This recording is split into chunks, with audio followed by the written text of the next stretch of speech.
Sa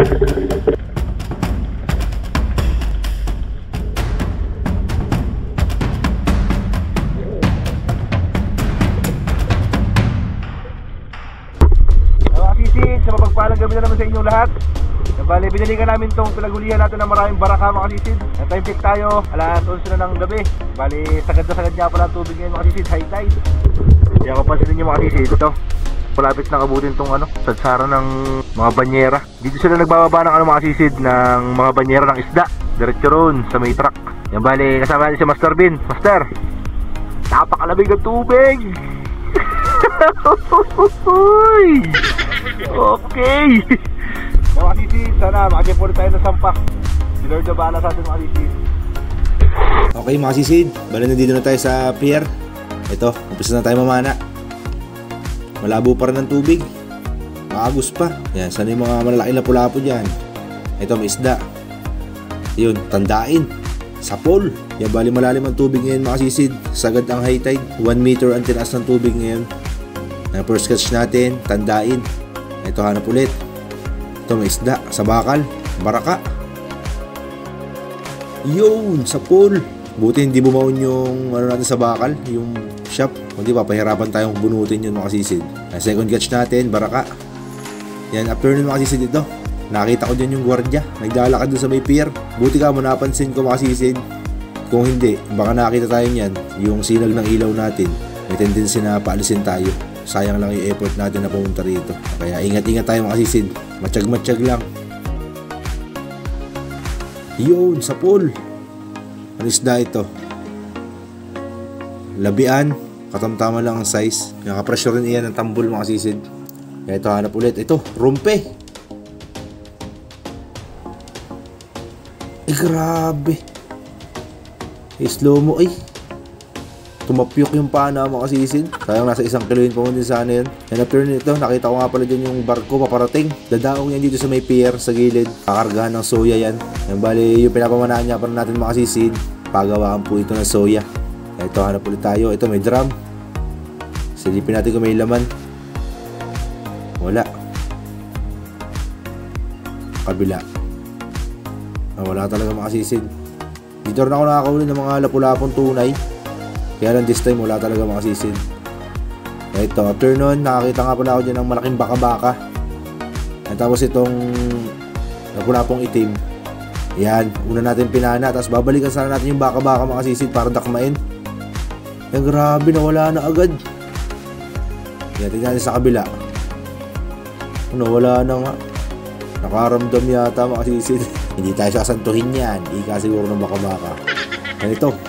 Napula-pong baraka na naman makasisid. Iyon, sapol. Grabe, ganda ng tambay niya rin sa may, sa may lubid. Yan, bali, madalang-dalang na nga rin pala ang isda mga kasisid ngayon dito. Gawa po nung nakaraang episode ng vlog natin, yung nakajackpot tayo ng baraka. Meron po ako nakasalubong na 3 espero or mga kasisid. Kala namin kami lang na mamana rito, marami pala kami. Yan, may binana tayo sa ilalim ng bakal ulit. Ayun, baraka na naman. Yan, akala nyo mga kasisid, sunod-sunod yung huli natin ng baraka dyan. Pero ang totoo po niyan, matagal po yung oras sa pagitan bago ulit tayo nakakahuli. Yan, ito, chinek ko rin yung kahoy na lagi natin pinaghuhulihan ng malalaking papakol. Wala na mga kasisid. May laman, kaso labahita. Maliit pa. Yan, ito, nakakita ko ng 2 lapu-lapong olpot. Kaya lang, maliliit pa rin mga kasisid. Hindi pa pasok sa standard natin. Yan, ito, labian.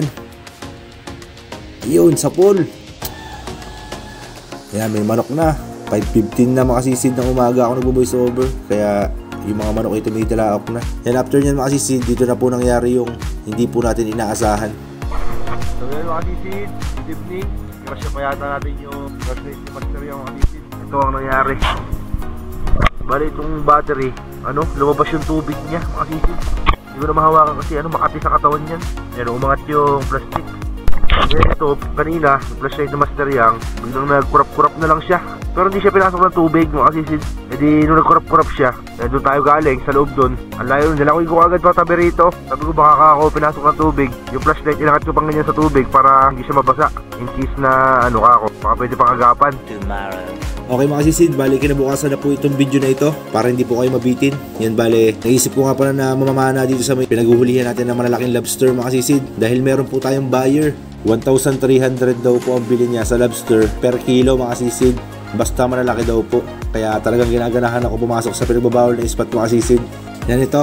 Habang lumalangoy ako papunta rin sa may pinagbabawal na spot mga kasisid, ito may nakita akong sumuksok na barakari sa ilalim ng bato. Yan bali, ako nga lang pala mag-isa rito mga kasisid. Si Master Bean nagpaiwan po rin sa may hindi pinagbabawal na spot. Dahil dala na daw po siya dito sa may pinagbabawal na spot mga kasisid, gawa ng 3 beses na po siya nahuhuli. Baka sa pang-4 na beses daw po dali na daw po siya sa Opes. Mahina sa taguan, mabilis mabulilyaso.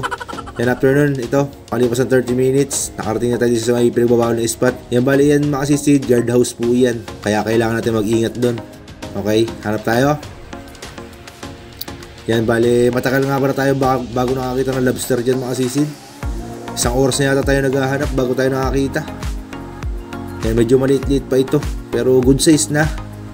Pwede na pambenta yan. Takmayin natin. Yung!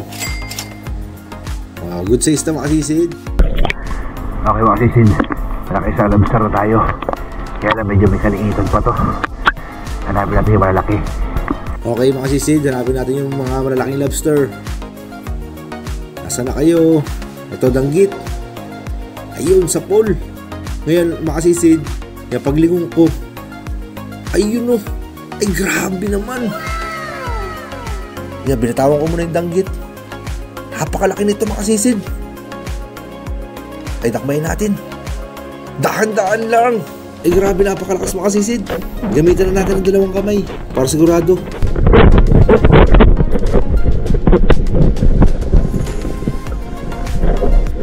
Yun! Thank you Lord! Okay, Sid. Laki lobster. Thank you Lord. Grabe mga kasisid. 3 oras yata tayo bago nakakita ng malaking lobster. Halos malubat-lubat na nga rin yung camera natin bago natin nakita to. Ay, thank you Lord talaga.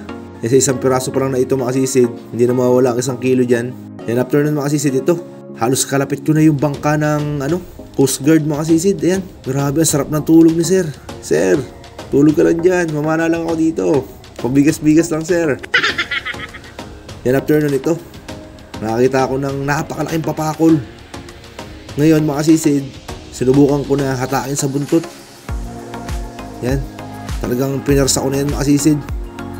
Kaya lang ang problema, sumangkal yung sungay niya rin sa bato. Hindi ko nahugot. Kaya ayun, lumangoy ang 300 pesos. Estimated natin dun mga kasisid, nasa 2 kilo. 150 ang kilo nun mga kasisid. 300 pesos din sana. Ito, nakakita ko ng, ayun, baraka. Tsaka danggit. Yun, sa pool. Pinili ko yung danggit mga kasisid kasi mapresyo ang danggit ngayon sa amin. Yan bali, dito na natin nakakuha yan mga kasisid sa labas na pinagbabawal na spot. Ito, paro-paro pa. Panayin na natin ito mga kasisid. Yun, sa pool. Pinana ako ng mga kasisid para makalibro tayo ng pang-ulam. Bali, ayun na rin pala yung huling napana natin na isda dahil halos wala na po ako nakitang isda mga kasisid nung pabalik ako.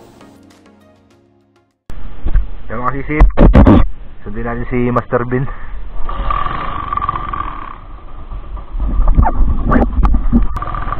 Time check tayo mga kasisid, alas 2 na. Ewan ko kung nakaahon na yun.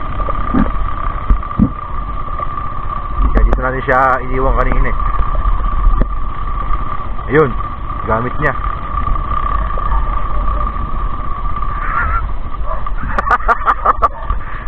Kunyari plaster. Ha? Kalabo dyan? Oh. Ilan? Kaya na ka pa dyan? Ibig sabihin na, tuyo na. Tuyo na ako kamo.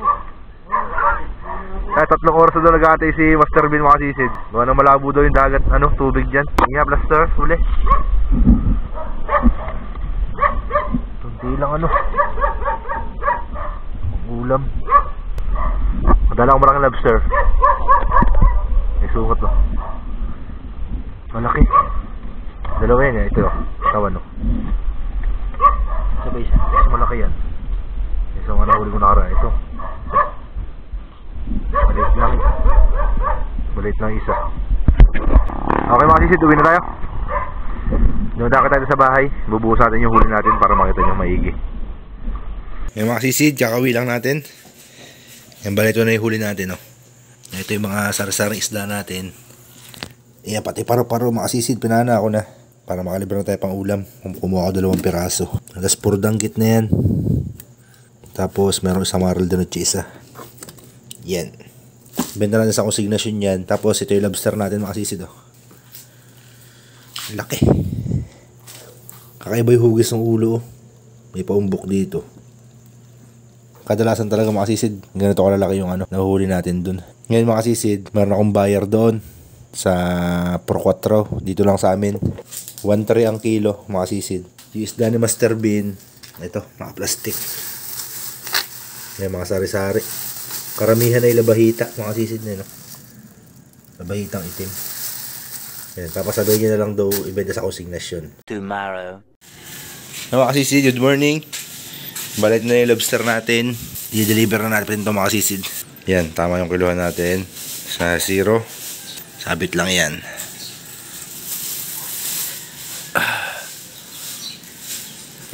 Grabe, saktong-sakto 1 kilo mga kasisid. Okay, 1.3 na to mga kasisid. So, tapos ito, yung mga isda dala natin sa consignation mga kasisid. I-update nyo na lang mamaya sa kikitain natin. Okay mga kasisid, update nyo po kayo sa kinita natin kanina. Yan bali, ito yung dinala natin sa consignation mga kasisid, yung mga danggit. Yan, 2 kilo pumatak mga kasisid. Grabe ang mahal 250 ang kilo. Yan bali, isang klase lang yung dinala natin mga kasisid. Ito, total 465. Tapos, yung lobster pala natin mga kasisid, tumimbang po siya ng 1.1 kilos. 1,400 po yun mga kasisid. 1,430 sana. Ngayon tinawad ko na kay Suki yung yung 30 pesos. Yan bali, kumita tayo ng 1.4 plus 465. 1,865 kinita natin mga kasisid. Ngayon ito na lang natira mga kasisid. Kasi po pinambili po natin ng ulam tsaka bigas kanina. Tapos pinambayad ng tubig. Yan, meron tayong nasubing 1,200. Yan mga kasisid, yung timbangan natin medyo may diferensya mga kasisid. Kasi dapat dapat 1.1. Tinimbang namin sa kiluhan talaga na yung nilalagay ng planggana. Sa kiluhan natin 1 kilo lang, hindi siya accurate. Okay, buti tinimbang natin kasi 130 ang isang guhit mga kasisid ng lobster. Yan, bale, ayos na naman nakita natin yan mga kasisid. Meron naman tayong pang bigas-bigas tsaka pambayad ng mga bills. Gusto po kayong batiin ng advance Merry Christmas mga kasisid and Happy New Year sa inyong lahat mga kasisid. Maraming salamat po sa lahat ng umabot hanggang sa dulo ng video na ito. Kung bago ka pa lang mga kasisid, huwag niyo pong kakalimutan na mag-subscribe. Tulong niyo na lang po sa amin mga kasisid. Bali, agad dito lang din ating video mga kasisid. See you next vlog. I love you all.